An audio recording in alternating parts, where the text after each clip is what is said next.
에베소서 2장 1절로부터 10절까지의 말씀, 우리 한 절씩 마음을 담아 교독하겠습니다. 그는 허물과 죄로 죽었던 너희를 살리셨도다. 그때 너희는 그 가운데서 행하여 이 세상 풍조를 따르고 공중의 권세 잡은 자를 따랐으니 곧 지금 불순종의 아들들 가운데서 역사하는 영이라. 전에는 우리도 다 그 가운데서 우리 육체의 욕심을 따라 지내며 육체와 마음에 원하는 것을 하여 다른 이들과 같이 본질상 진노의 자녀이었더니 긍휼이 풍성하신 하나님이 우리를 사랑하신 그 큰 사랑을 인하여 허물로 죽은 우리를 그리스도와 함께 살리셨고 너희는 은혜로 구원을 받은 것이라. 또 함께 일으키사 그리스도 예수 안에서 함께 하늘에 앉으시니 이는 그리스도 예수 안에서 우리에게 자비하심으로써 그 은혜의 지극히 풍성함을 오는 여러 세대에 나타내려 하심이라. 너희는 그 은혜에 의하여 믿음으로 말미암아 구원을 받았으니 이것은 너희에게서 난 것이 아니요 하나님의 선물이라. 행위에서 난 것이 아니니 이는 누구든지 자랑하지 못하게 함이라. 우리는 그가 만드신 바라 그리스도 예수 안에서 선한 일을 위하여 지으심을 받은 자니 이 일은 하나님이 전에 예비하사 우리로 그 가운데서 행하게 하려 하심이니라. 아멘. 여러분, 우리가 인생을 살면서 가장 중요한 것이 무엇일까요? 여러분은 무엇을 가장 중요하게 여기십니까? 누구는 건강을 가장 중요하게 여길 것입니다. 누구는 돈이나 물질을 가장 중요하게 여길 거예요. 누구는 가정을 혹은 자녀를 가장 중요하게 여길 것입니다. 그리고 그것 어느 것 하나 중요하지 않은 것이 없습니다. 그러나 정작 가장 중요한 것이 무엇일까? 생명이지요. 생명만큼 중요한 것은 없습니다. 성경이 가장 귀한 것이다 말씀하고 있습니다. 누가 그랬을까요? 예수님께서 바로 그렇게 말씀하셨습니다. 어느 날 예수님께서는 이렇게 말씀하세요. 사람이 만일 온 천하를 얻고도 자기 목숨을 잃으면 무엇이 유익하리요? 천하보다 더 중요한 것이 바로 생명이다 라는 말씀입니다. 실제로 모든 것은 생명을 위해서 존재합니다. 한 생명의 행복을 위해서 공부도 하고 직장도 가지는 거죠. 결혼도 하고 자녀도 낳고 또 집도 짓고 그렇게 살아가는 거예요. 다 생명을 위한 일이라 할 수 있습니다. 그런데 성경은 이 생명이 두 종류로 나누어진다라고 말씀합니다. 바로 예수 믿기 전의 생명, 자연적 생명이죠. 반면 예수 믿은 후 거듭나서 얻게 된 생명, 새 생명입니다. 그래서 모든 그리스도인은 바로 구원을 기점으로 그 이전 BC와 그 이후 AD로 나뉘어집니다. 바로 예수 믿기 전의 삶과 예수 믿은 후의 삶으로 구분되는 것이지요. 그런 측면에서 오늘은 우리의 그리스도 안에 새 생명에 대해서 함께 좀 살펴보려고 그래요. 오늘 말씀을 통해서 예수 믿기 전에 생명, 옛 자아의 모습과 예수 믿은 후에 그리스도 안에서의 새 생명의 모습이 어떤 차이가 있는지 그것에 대해서 좀 살펴보려고 합니다. 먼저 첫 번째는 바로 예수 믿기 전에 우리의 옛 모습이에요. 옛 사람입니다. 1절로부터 3절까지가 바로 그에 대한 내용입니다. 과연 예수 믿기 전에 우리의 모습은 어떠했는지, 구원받기 전에 우리의 실존은 무엇이었는지가 바로 그 내용입니다. 그 첫 번째, 우리의 옛사람은 영적으로 죽어 있었다라는 것이 오늘 말씀이죠. 1절 말씀 다시 보면 그는 허물과 죄로 죽었던 너희를 살리셨도다 라고 되어져 있습니다. 우리는 죽어 있었다는 거예요. 바로 영적으로 죽어 있었다는 것을 의미합니다. 영적인 죽음인데 하나님과의 분리를 의미합니다. 이미 하나님께서는 창세기에 말씀하셨어요. 아담에게 말씀하셨습니다. 이렇게 말씀하셨어요. 선악을 알게 하는 나무의 열매는 먹지 말라. 내가 먹는 날에는 반드시 죽으리라. 반드시 죽으리라. 원문을 보면 죽고 죽으리라라는 말씀입니다. 그 이후 아담과 하와는 영적인 죽음을 맞게 돼요. 하나님과의 관계가 단절이 된 거지요. 그래서 그 죽음이 모든 인류에게 유전된 것입니다. 그때 이후로 아담은 하나님을 피하기 시작합니다. 더불어서 자기를 방어하는 차원에서 변명을 늘어놓지요. 또 아내에게 책임 전가를 합니다. 자신의 수치를 가리기 위해서 나뭇잎으로 수치를 가리는, 즉 두려움에 빠져 있는 그런 모습을 보이게 된 것입니다. 모든 인간도 바로 그런 상태에 빠지게 돼요. 절망과 두려움에 빠지게 된 것입니다. 그래서 미국의 철학자이자 시인인 헨리 데이빗 서로우라는 분이 계시는데, 이분이 이런 글을 남겼어요. 인생에 대한 통찰입니다. 제가 읽어드리면, 사람들의 무리가 고요한 절망의 삶을 살아간다. 그들은 여전히 걸어다닌다. 그들은 여전히 사람의 것으로 보이는 몸짓과 행동을 한다. 그러나 그들 내면의 불은 꺼져버렸다. 겉으로는 살아있는 것 같지만 실제로는 죽은 인생에 관한 거예요. 내면의 불, 영적인 생명이죠. 그런데 그 내면의 불이 꺼졌다는 거예요. 영적으로 죽은 인생에 관한 내용입니다. 왜 인간은 그와 같은 영적 죽음을 갖게 되었을까? 이미 살펴보았지만 오늘 본문에는 그 이유가 더 명확하게 나와 있습니다. 자, 1절 말씀 한번 다시 보면, 허물과 죄로 죽었던 너희라고 되어져 있어요. 무엇 때문에 죽었다고요? 허물과 죄 때문이다 라고 말씀합니다. 즉 영적 죽음의 원인 두 가지, 허물과 죄입니다. 먼저 허물을 살펴보면 이것이 헬라어로 파라프토마라는 단어입니다. 이 파라프토마는 두 단어의 합성어예요. 우리가 잘 아는 파라, 옆에란 뜻이에요. 그 다음에 핍토라는 것은 떨어뜨리다, 그런 의미입니다. 옆에 떨어뜨리다, 그릇된 길로 접어들다, 그런 의미가 있어요. 그러니까 가지 말아야 할 곳에 간 거예요. 밟지 말아야 할 땅을 밟은 것, 그게 파라프토마, 허물입니다. 그러니까 한마디로 하지 말아야 할 일을 한 것이 바로 허물이에요. 우리의 과오입니다. 바로 그것 때문에 우리가 영적 죽음에 빠지게 되었다라는 것입니다. 그런데 본문에는 허물만 있는 게 아니에요. 죄가 등장합니다. 이 죄는 우리가 잘 아는 하마르티아라는 단어입니다. 원뜻은 화살이 관역을 빗나가다. 화살이 관역을 맞춰야 되는데 그 관역을 빗나간 것이 바로 죄입니다. 한마디로 해야 할 일을 하지 않은 것, 하나님이 우리에게 부여한 삶의 목적을 이루지 못한 것, 그게 바로 죄라 할 수 있습니다. 그러니까 인간을 영적인 죽음에 빠뜨린 것은 바로 이 허물과 죄이지죠. 죄입니다. 하지 말아야 할 것을 한 것만 아니라, 우리가 잘못하면 그것만 죄로 생각할 수 있어요.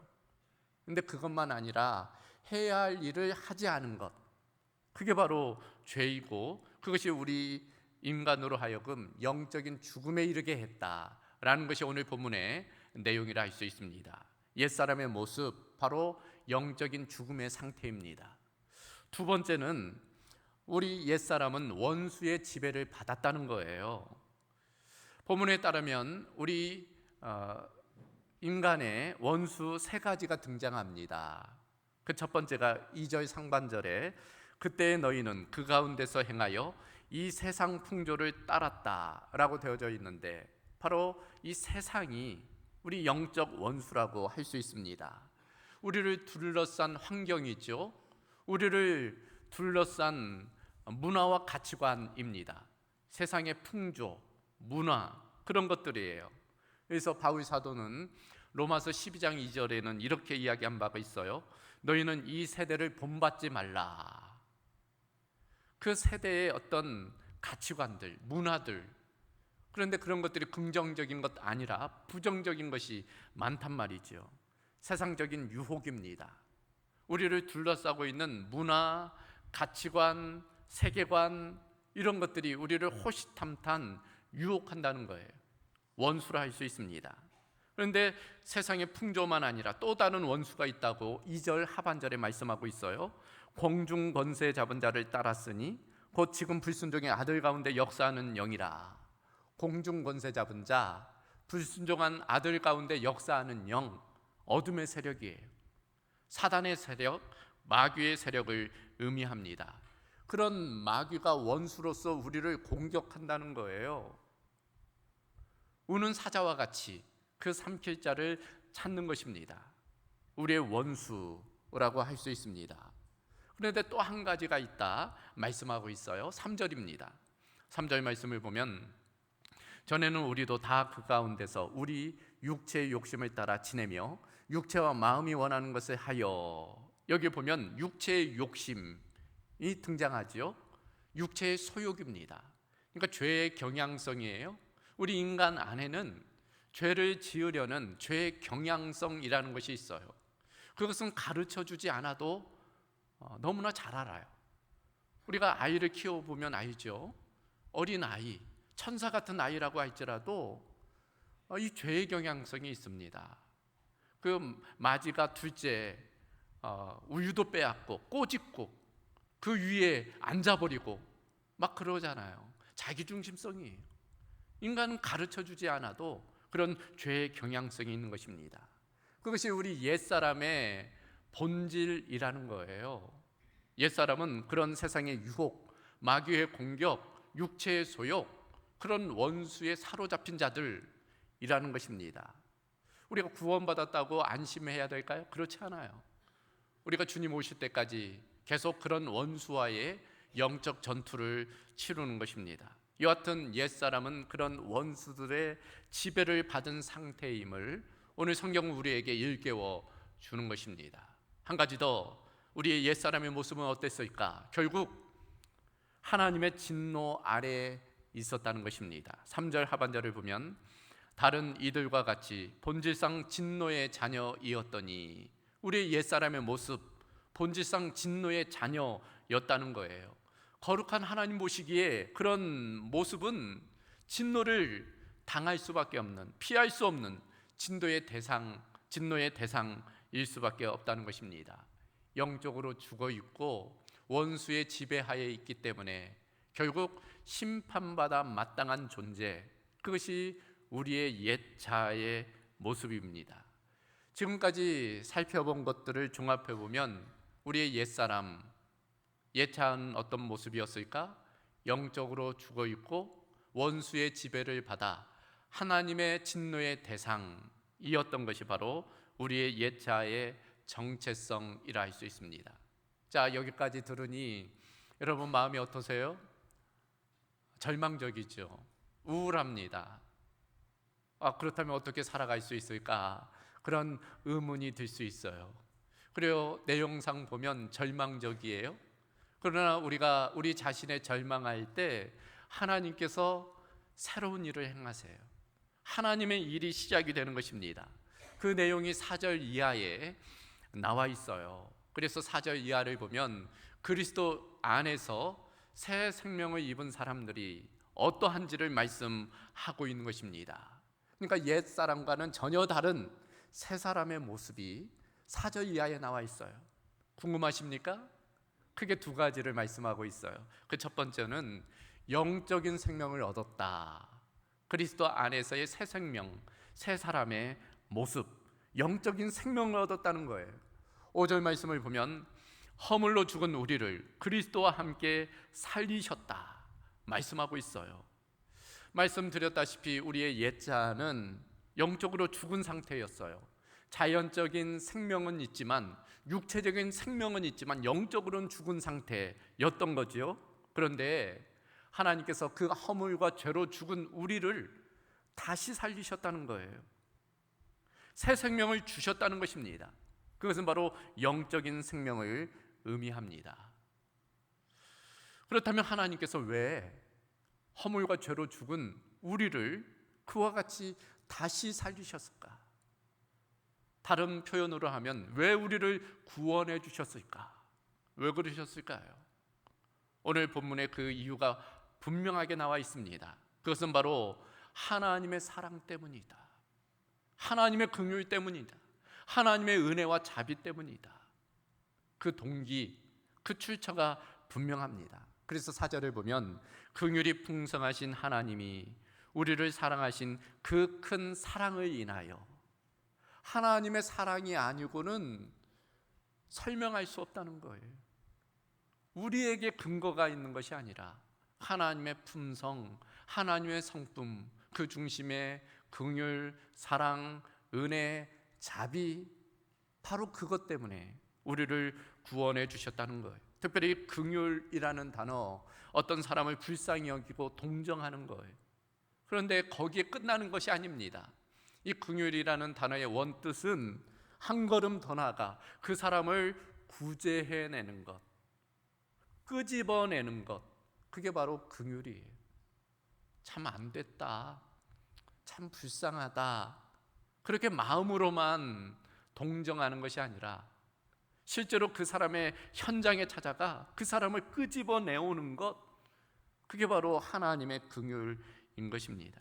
바로 우리를 향한 그 긍휼이 있었기 때문에, 우리를 불쌍히 여기셨기 때문에, 우리를 사랑하셨기 때문에 그와 같이 죽을 우리를 구원해 주시고 영적인 생명을 주셨다 말씀하고 있는 것입니다. 하나님의 구원의 은혜이죠. 그런데 놀라운 것은 오늘 말씀에는 그 하나님의 구원의 은혜와 더불어 또 한 가지를 말씀하고 있습니다. 바로 우리의 믿음이, 그 하나님의 구원의 은혜가 그 믿음을 통과할 때 우리가 구원을 얻는다라고 말씀해 주는 것입니다. 그래서 오늘 본문의 8절과 9절 말씀은 매우 중요한 말씀이에요. 복음의 정수입니다. 그래서 여러분 이 8절과 9절을 한번 우리 마음을 담아서 한번 같이 읽어보겠습니다. 너희는 그 은혜에 의하여 믿음으로 말미암아 구원을 받았으니 이것은 너희에게서 난 것이 아니요 하나님의 선물이라. 행위에서 난 것이 아니니 이는 누구든지 자랑하지 못하게 함이라. 아멘. 분명한 구원의 방법을 말씀해 주고 있죠. 하나님의 은혜에 의하여, 출처입니다. 주도권이 하나님의 은혜입니다. 근데 그것이 믿음을 통하여, 그 은혜가 우리의 믿음을 통과할 때 우리에게 구원이 주어진다는 것입니다. 기독교 복음의 가장 완전한 형태가 오늘 본문의 말씀이에요. 구원은 하나님의 은혜로 믿음을 통해 받는다는 것입니다. 그런데 그 믿음마저도 하나님의 은혜이다, 하나님의 선물이다 말씀하고 있어요. 여러분, 행위가 아니라는 거예요. 믿음을 통하여 주어진다는 것입니다.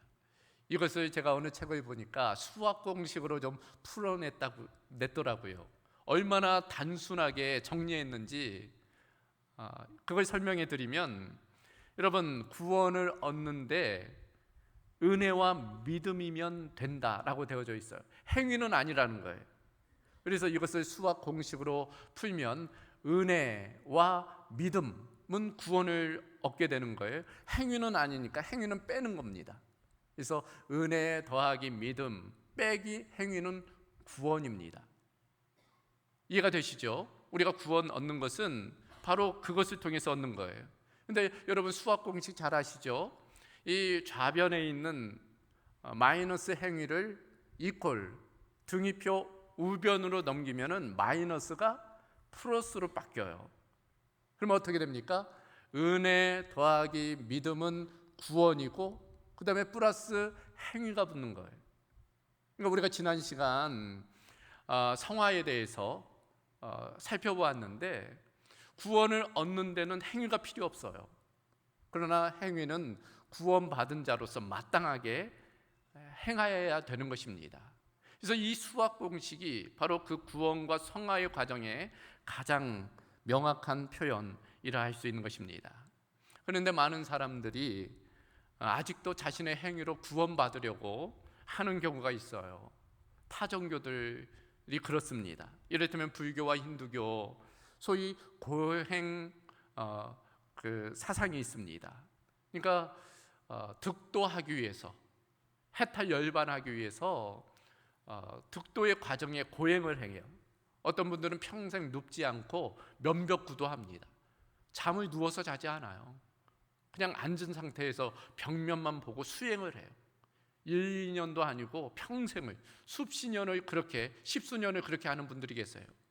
어떤 분들은 토굴 안에 들어가서 나오지를 않습니다. 어떤 분들은 기둥 위에 올라가서 그곳에서 생활을 해요. 어떤 사람은 땅을 파고 목만 땅 위에 들여놓고 그곳에서 사는 경우가 있어요. 고행을 통해서, 그런 행위를 통해서 열반을 얻고자 하는 인간의 노력입니다. 천주교에도 비슷한 사상이 있어요. 공로 사상입니다. 공로, 그러니까 자기의 공로를 통해서 구원을 얻고자 하는 노력이에요. 선을 쌓는 거예요.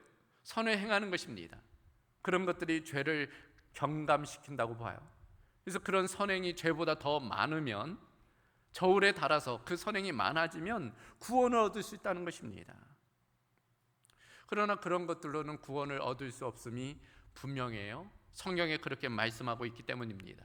로마서 3장 20절을 보면, 그러므로 율법의 행위로 그의 앞에 의롭다 하심을 얻을 육체가 없다 말씀하고 있기 때문입니다. 율법의 행위, 선한 행위로는 구원을 얻을 수 없는 것입니다. 구원을 얻을 수 있는 유일한 방법은 하나님의 은혜를 깨닫는 거예요. 그것을 믿음으로 받아들이는 것입니다. 예수님을 구주로 고백하는 거예요. 그걸 통해서 우리는 구원을 얻게 됩니다. 영적 생명을 얻게 되는 것이지요. 그리고 예수를 믿고 영접한 사람은 그와 같은 영적인 생명 가운데 살아가게 돼요. 육적인 생명, 자연적인 생명이 아니라 거듭난 생명, 영적인 생명을 얻게 되는 것입니다. 그래서 바울 사도가 이렇게 선포했잖아요. 그런즉 누구든지 그리스도 안에 있으면 새로운 피조물이라. 이전 것은 지나갔으니 보라, 새 것이 되었도다. 새로운 피조물, 새 것, 영적인 새 생명을 얻은 우리 그리스도인을 향한 말씀이라 할 수 있습니다. 그러므로 우리가 그런 영적 생명 얻은 것에 대해서 감사하며 살아가야 할 것입니다. 두 번째로, 그리스도 안에 새 사람은 어떤 모습일까? 영원한 생명을 얻었다라고 말씀하고 있어요. 그러니까 영적인 생명은 영원과 연결되어 있다는 거예요. 오늘 6절 말씀입니다. 또 함께 일으키사 그리스도 예수 안에서 함께 하늘에 앉히셨다 말씀하고 있어요. 이 말씀은 어떤 의미인가 하면은 결국 우리가 영원한 하나님의 나라, 천국, 그 천국에 들어가게 되리라는 거예요. 우리가 주님과 함께 부활하여서 그 주님이 앉아 있는 그 자리에 우리도 함께 앉게 되리라 라는 그와 같은 말씀입니다. 영원한 생명에 관한 말씀이에요. 그래요, 우리의 생명은 이 땅이 끝이 아니에요. 영원한 생명이 있습니다. 육체의 죽음을 끝으로, 끝이 아니라 우리가 영원한 생명에 들어가는 거예요. 한번 생각해 보십시오. 우리가 어머니 태중에 있을 때 그것이 전부인 줄 알았을 거예요. 그러나 어김없이 10개월이 되자 더 넓은 세상, 이 땅에 우리가 나오게 되었어요. 이 땅에 살아가게 된 것입니다. 그렇다면 이 땅을 마무리하면 이 땅이 끝일까? 그렇지 않은 거죠. 성경은 죽음 이후의 세계가 있다 분명하게 말씀하고 있는 것입니다. 그것은 천국, 곧 하나님이 계시는 하나님의 나라입니다. 우리는 이미 예수님을 구주로 영접함을 통해 그리스도 안에, 그리스도와 함께 연결이 된 거예요. 비록 몸은 이 땅에 살지만 우리의 영은 주님과 연결되어 있는 것입니다. 결국 다시금 주님이 오시면 우리는 부활해서 그 하나님의 나라에 거하게 될 거예요. 그래서 영원한 생명을 그곳에서 누리게 되는 것입니다. 그래서 우리는 하늘 소망을 가진 자예요. 부활의 소망을 가진 사람입니다. 그래서 죽음을 두려워하지 않잖아요. 우리 그리스도인은 죽음을 넘어서게 되는 것입니다.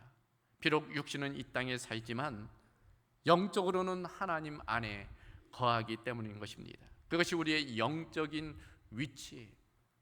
그래서 바울 사도는 빌립보 3장 20절에 이렇게 고백하고 있어요.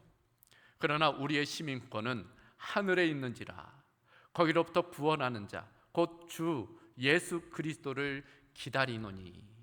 우리의 시민권이 어디에 있다고요? 하늘에 있다는 거예요. 우리는 천국 시민권을 가진 자라는 것입니다. 그러니까 우리 모두는 다 이중국적자예요. 이중국적자. 우리의 시민권은 우리 대한민국이라는 국적만 가진 것이 아니라 우리는 천국의 시민권을 가진 자인 것입니다. 이 시민권이라는 것이 중요하잖아요.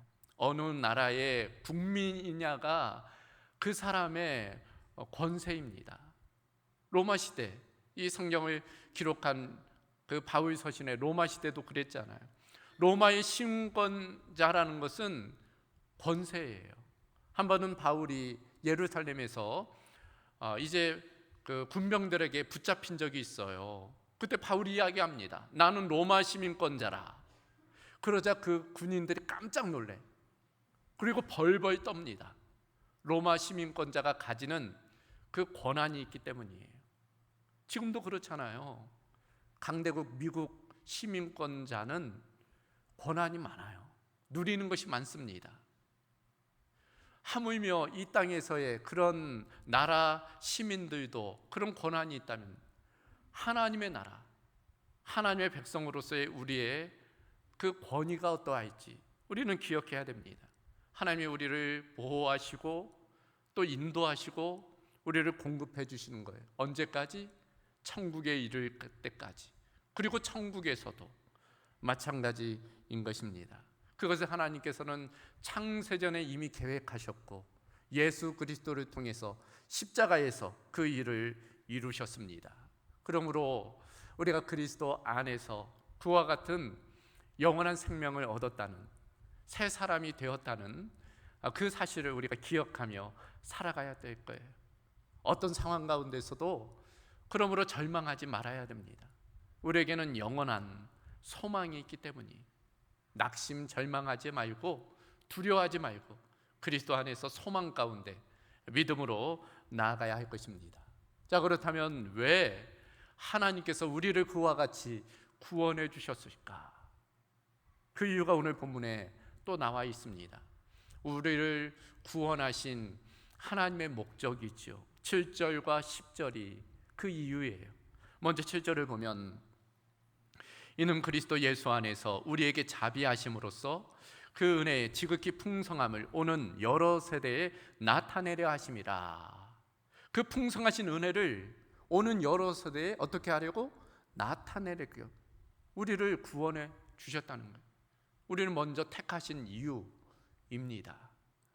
아직도 옛사람의 모습으로 원수의 지배 가운데 그 진노의 대상으로 살아가고 있는 죽어가는 영혼들, 그들을 구원하도록 우리를 통로 삼기 위해 먼저 우리를 부르셨다는 거예요. 우리를 구원해 주셨다는 것입니다. 10절 말씀도 마찬가지예요. 우리는 그가 만드신 바라 그리스도 예수 안에서 선한 일을 위하여 지으심을 받은 자니 이 일은 하나님이 전에 예비하사 우리로 그 가운데서 행하게 하려 하심이니라. 선한 일을 위하여 우리를 지으셨다는 거예요. 우리를 부르셨다는 거예요. 우리에게 새 생명 주셨다는 것입니다. 죽어가는 영혼을 위한 하나님의 구원 계획이라 할 수 있습니다.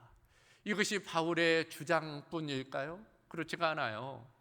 베드로 사도도 같은 고백을 하고 있습니다. 우리가 잘 아는 베드로전서 2장 9절 말씀인데 여러분 이 말씀 우리 한번 같이 읽어보겠습니다.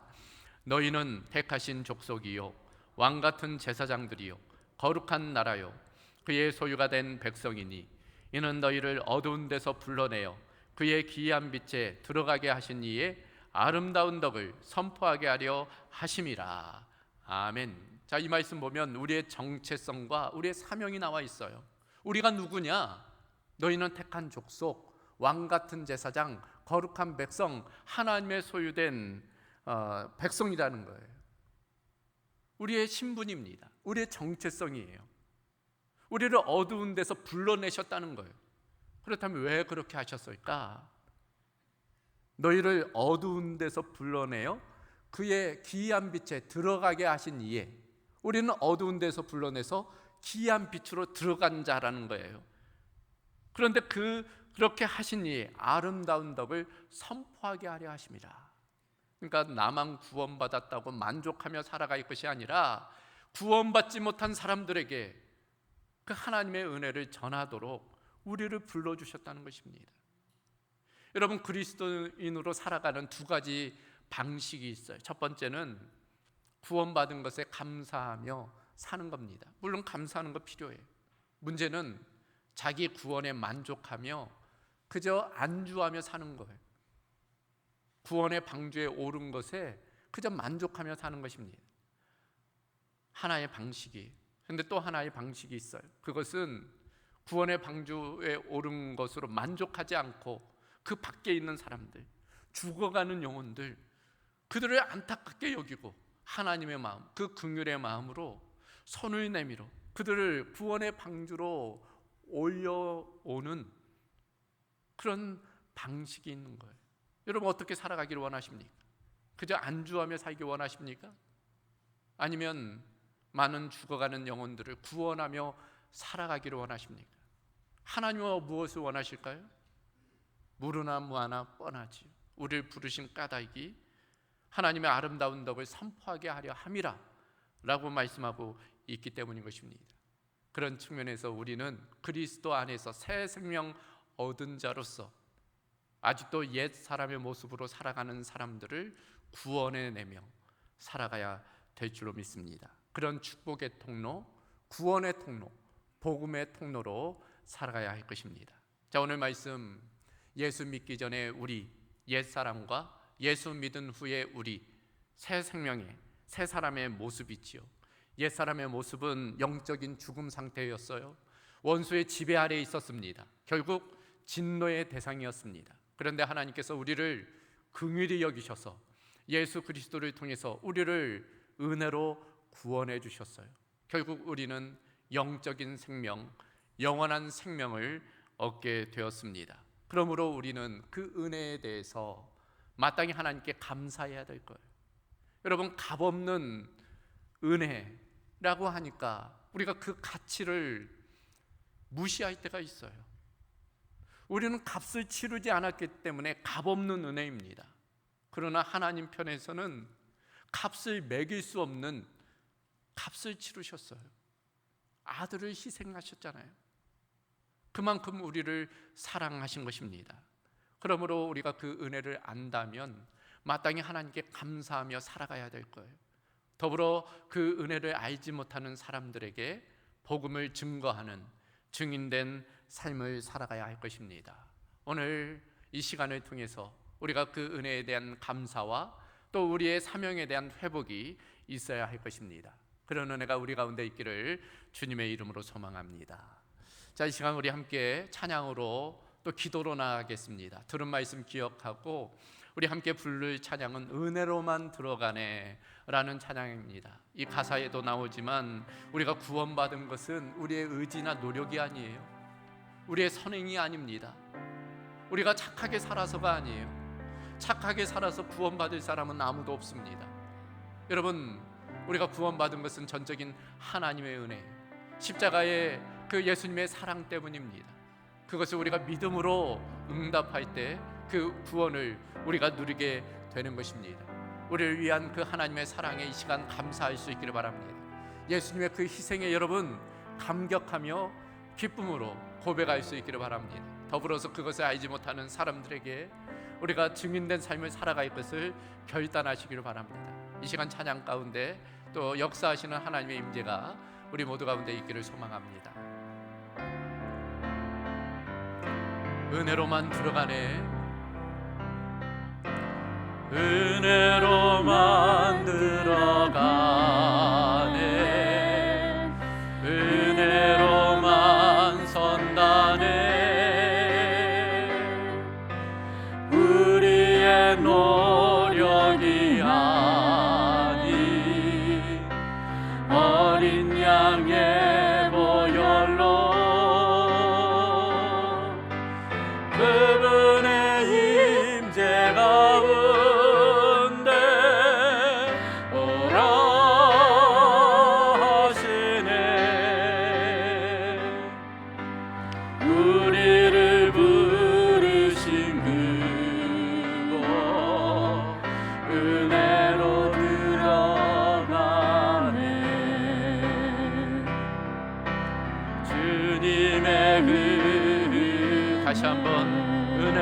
들어가네. 은혜로만 들어가 은혜로만 선다네. 은혜로만 선다네 우리의 노력이 아닌 우리의 노력이 아닌 어린 양의 보혈로 어린 양의 보혈로 그분의 임재 가운데 그분의 임재 가운데 오라 하시네 우리를 부르신 우리를 부르신 그곳 은혜로 들어가네 주님의 그 은혜 범죄한 우리가 범죄한 우리가 어찌 서리요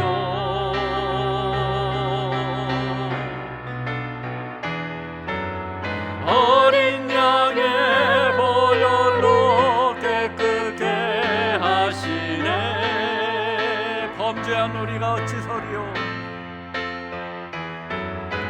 범죄한 우리가 어찌 서리요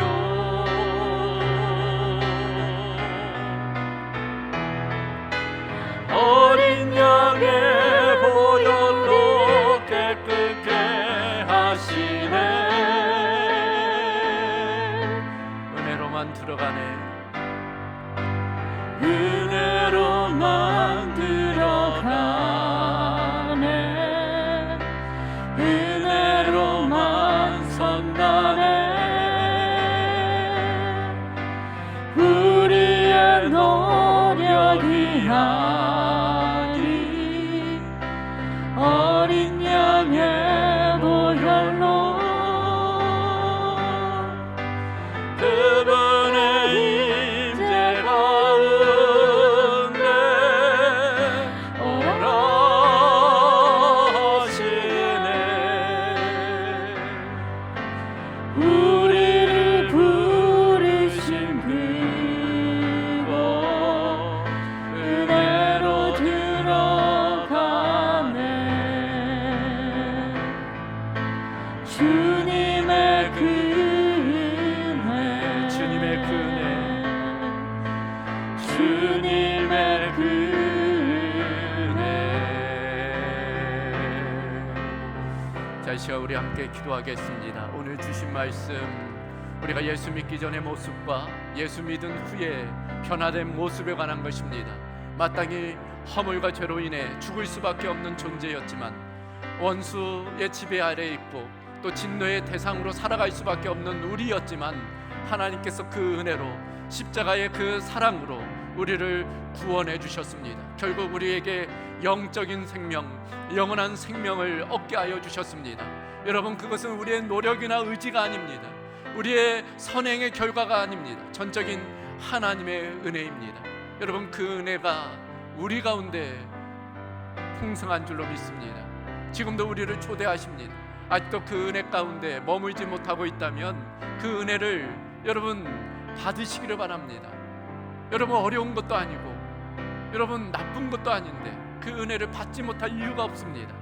우리가 원하기만 한다면, 우리가 믿음으로 영접하기만 한다면, 받아들이기만 한다면 우리는 새로운 사람으로 살아가게 될 것입니다. 더불어 그것을 알지 못하는 사람들에게 우리가 복음을 전해야 될 사명이 있는 줄로 믿습니다.